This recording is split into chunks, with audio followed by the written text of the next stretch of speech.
And if you're going to reach your destiny, you have to learn to kiss things goodbye. You're not going to understand everything that happens. People may walk away. Life may not turn out the way you thought. It's easy to get bitter, hold a grudge, lose your passion. Well, do like Naomi. Kiss the bitterness goodbye. Kiss the person that left you goodbye. Kiss the dream that didn't work out goodbye. God wouldn't have allowed it to happen if He didn't have something better up in front of you. But sometimes God will close the door. He'll move people out of your life. There are people and opportunities that were ordained for your past that are not ordained for your future. They were right for a season, but that season can come to an end. The key is how we handle the closed doors, how you handle the disappointments, how you handle the people that treated you wrong. Sometimes, instead of kissing them goodbye, we smack them goodbye. Good riddance. I didn't like you in the first place. Don't let the door hit you on the way out. Naomi could have turned away angry. Thought, I'm not going to kiss you, Orpah. Some friend you are. That would have kept her from the new things God had in store. She moved back to Bethlehem with her daughter-in-law, Ruth. Ruth married Boaz, a wealthy man that owned all the land. They had a baby. Naomi took care of their son like he was her own. After all she had been through, all the broken dreams, all the loss, while holding the little baby, Naomi said in effect, I never dreamed I could be this happy, this fulfilled. Her latter days were better than her former days. God knows how to give you beauty for ashes. He knows how to turn mourning into dancing. But it would have never happened if she had not kissed Orpah goodbye. Are you at peace with your past? Or are you bitter over the loss? Upset because your plans didn't work out? Holding a grudge because that person walked away? It's time to kiss some things goodbye. Don't bring bitterness into a new year.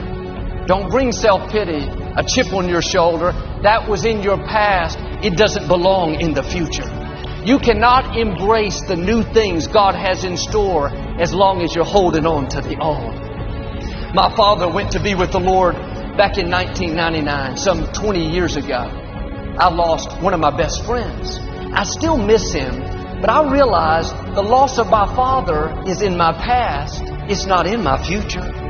If I would have brought all the hurt, the questions, the self-pity, I wouldn't be where I am. You won't have the strength to move forward if you're weeping over what's behind. It takes a lot of energy to think about the past, relive the hurts, wonder why it didn't work out. That person you lost, if they were supposed to be here, they would still be here. If somebody left you, I say it respectfully, you don't need them. If it didn't work out the way you had planned, it wasn't supposed to. God's ways are not our ways. Will you trust Him when it doesn't make sense? Start kissing things goodbye. You spend enough energy on the past, that doesn't take you anywhere. Kiss that disappointment goodbye. That door didn't close by accident. God is directing your steps. It was either not the right time or because He has something better. A friend of mine owned a very successful business. For years, he was a leader in his field, saw all kinds of growth and increase. He had big dreams to leave his company to his children, to continue the legacy. After 25 years, things started to slow down. The competition around him increased. So he started working harder, going in earlier. I would call him and he was meeting with staff at 6 in the morning. He was determined to make it work. He did everything he possibly could. But God is called the Alpha and the Omega, the beginning and the end. We get excited about the beginning, talk a lot about God doing a new thing, but we don't hear a lot about the Omega, the end. But just as God opens doors, sometimes God will close a door. He'll bring things to an end. And this can be hard for us because it feels like a setback. After all the hard work, my friend's company didn't make it. He was so discouraged. For several months, he would hardly talk on the phone. He told me how he felt like a failure. He had all these plans, but it didn't work out the way he thought. And I told him what I'm telling you. The best thing you can do is just kiss it goodbye. Don't bring a failure from yesterday into today. If one dream dies, get back up and dream another dream.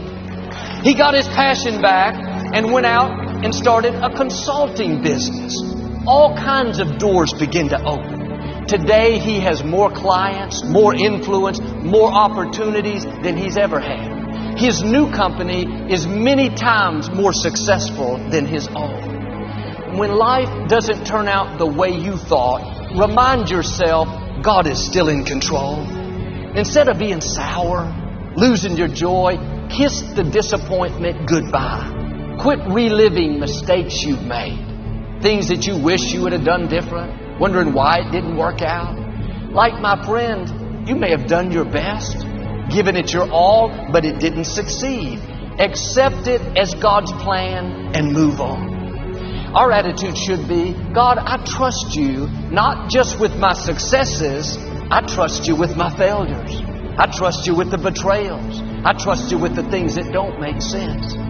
When you kiss the past goodbye, it releases you into your future. You have to be at peace with what's behind you. It's not enough to just move forward, angry, bitter, mad at God. That's why Naomi kissed Orpah. It was symbolizing, this is painful, I don't like it, I feel betrayed, but I'm at peace. It takes maturity to kiss things that don't feel good. This is what the prophet Samuel had to do. He spent years mentoring a young man named Saul. He took him under his wing and he trained him to become the next king of Israel. You can imagine how proud Samuel was when he saw this young man now grown and leading the Israelites. Everyone looked up to King Saul. He was tall and handsome. He looked like a king. But over time, Saul got off course. He made poor decisions. He eventually lost the throne. Samuel was so disappointed. He thought, God, I put all this time and energy into him. I've invested my life and it seems like it was all a big waste. You would think God would say, I understand, Samuel. Too bad, it didn't work out. But God didn't let him feel sorry for himself. He said, Samuel, how long are you going to mourn over Saul? God is asking us, how long are you going to mourn over what you've lost? How long are you going to be discouraged over who hurt you and what you didn't get and the boss that wasn't fair? I don't believe in giving people the right to feel sorry for themselves. Not because they don't have a good reason. Some people have gone through things that nobody should have to go through. But I've learned if you stay in self-pity with a chip on your shoulder, thinking you have a reason to live defeated, you will never see the vindication, the restoration, the promotion, the favor that belongs to you. God wants to pay you back for what was unfair. Don't sit around in self-pity. Kiss the bad break goodbye. Kiss the unfair childhood goodbye. Kiss that injustice goodbye.